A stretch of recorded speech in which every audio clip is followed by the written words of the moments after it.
कल जो वाक़या हुआ आपने खुद भी शायद उसकी वीडियोस देखी होंगी।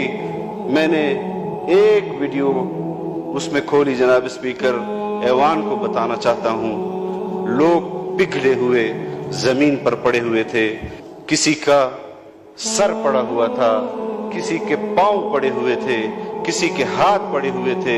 मैं खुद नहीं देख सका जनाब स्पीकर कि वहां पर किस किस्म के लोगों पर कर्ब और अजियत गुजरी होगी।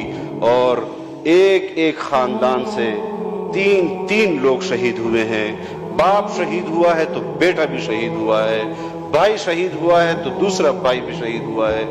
कबाए बाजवड़ के अंदर खुसूसन जनाब स्पीकर ऐसे घर जमीयत उलमा इस्लाम के रह गए हैं जहां पर उनके घरों में मर्द अब बाकी नहीं रहे, तमाम खवातीन रह गई हैं। क्या मजहब की आड़ में आप अपनी रियासत की जिम्मेदारियों को भूल जाएंगे? क्या हमारे कानून नाफिज करने वाले इदारे अपनी जिम्मेदारियों को भूल जाएंगे? क्या उनको एहसास जिम्मेदारी नहीं होगा?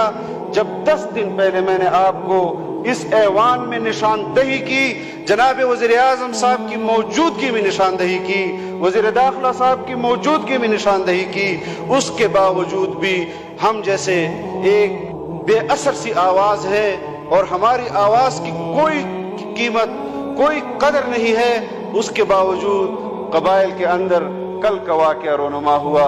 कैसे रोनुमा हुआ जनाब स्पीकर?